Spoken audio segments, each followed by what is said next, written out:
Let's talk about music streaming because it continues to be a growing source in not only our lives, but the world of music. It is one of the biggest revenue growth areas of the music industry right now, which is super important. And a lot of the big record labels are starting to throw some more money into it because they see the value and the money is there. Do you want to know? I found this to be pretty interesting. Do you want to know what one of the top legacy acts, meaning an act that's been around for 20, 30, 40, 50 years, one of the top legacy acts in the streaming world are? Do you want to know who it is? Fleetwood Mac.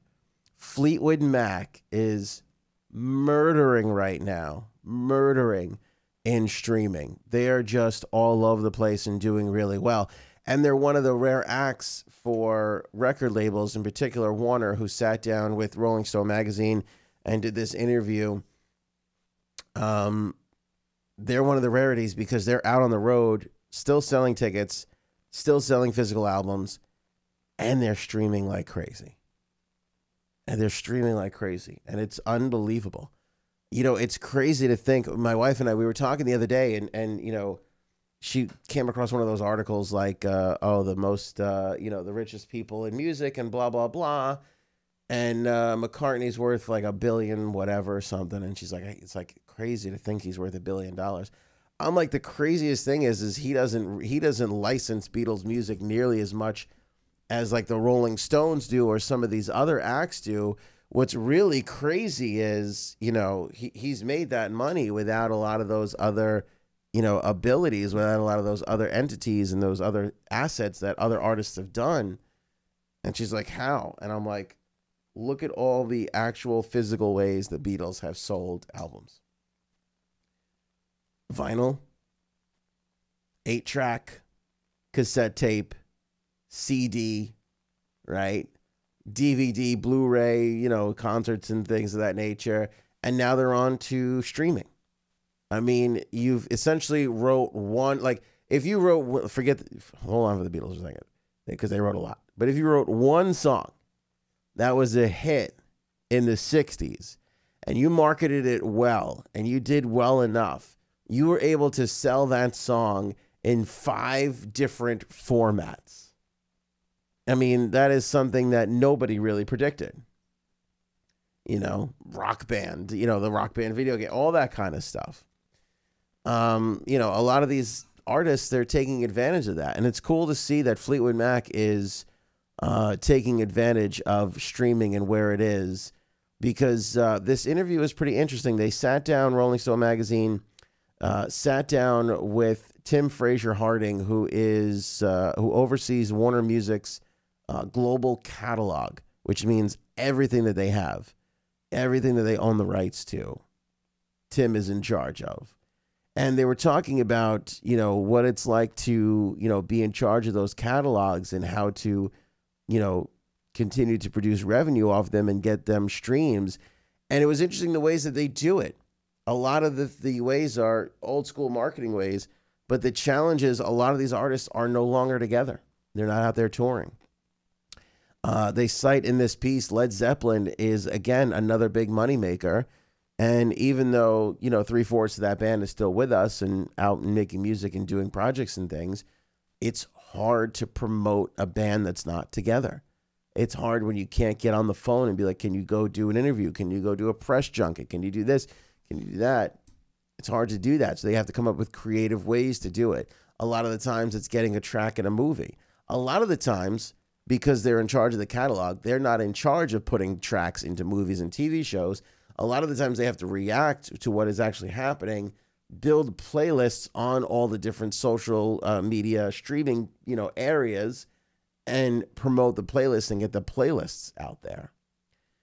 They referenced the fact that Rubber Band Man was used in an Avengers movie. It wasn't the last one. What was it? Infinity War?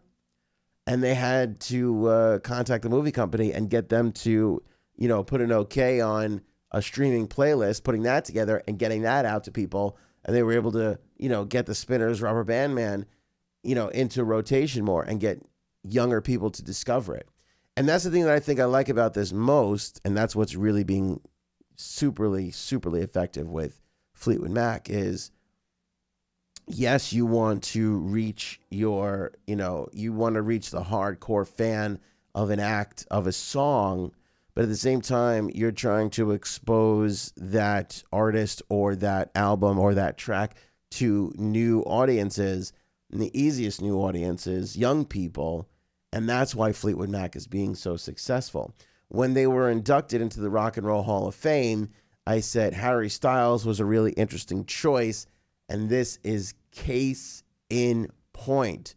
Because when you think about the hundreds and hundreds of amazing people that could have inducted Stevie Nicks into the Rock and Roll Hall, Sheryl Crow was right there. She was right there supporting Stevie Nicks in the audience. Thought that would have been the perfect combination. Sheryl Crow inducts Stevie Nicks into the Rock and Roll Hall of Fame. What a story that was.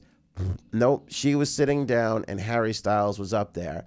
And I really feel in my heart of hearts, and you can go back to Old Morning Show with Anthony Vlogs, where I said this, where that to me was a business decision.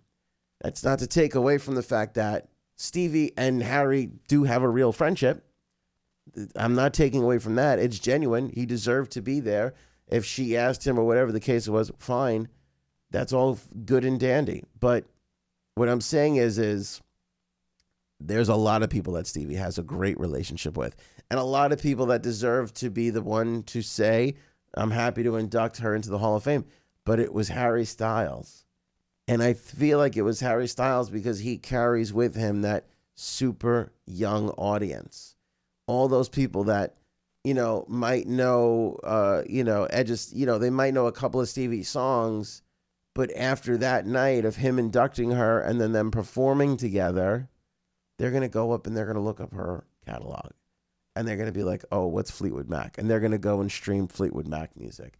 So it's really kind of interesting to see what the industry is doing right now. And I think we're going to get more of those things, more of those Grammy specials where all the young artists get together and play the music for the older artist that's there. We saw that recently with Elton John, I think we're going to see more of that kind of stuff in the Rock and Roll Hall of Fame. I think you're going to see more of that stuff overall in the industry. Paul McCartney was a pioneer in doing this, right? I mean, he was doing it back in the 80s with Michael Jackson, teaming up with MJ to do that bit, even up until recently when he was with Kanye West and everybody thought he was crazy. Okay, how crazy is he now when his streaming numbers are going up? Because all the Rihanna fans and the Kanye West fans are like, who's this Paul McCartney guy? And, oh, yeah, I know the Beatles, but, how many of those kids, I'm sure they know Yellow Submarine, but do they know Ram? You know what I'm saying? Do they know Band on the Run? Maybe, maybe not, but they're going to find it through some of those streaming services. So this organic marketing, I think we're going to see a lot more of that in the industry, and it's proving to be pretty damn lucrative for these, record labels. A lot of these labels still control some of these old catalogs.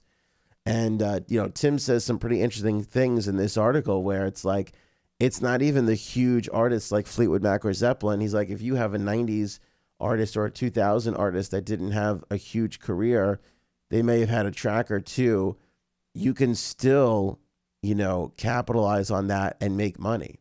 So it's opened up an opportunity for some of the one-hit wonders or some of the limited, successful artists of our time. They're even becoming lucrative for these record labels.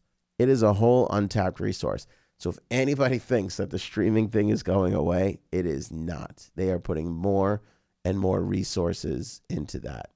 And any industry where there's growth, even if it's strangling some of the other parts of the industry, like physical sales, it doesn't matter.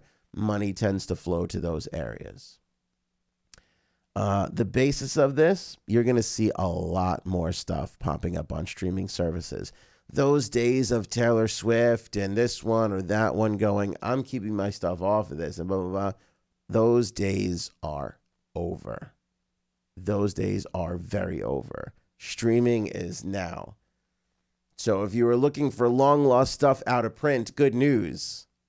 You might not find it in the $2 bin in your record store, but you're probably going to find it on your favorite streaming service. If not now, soon.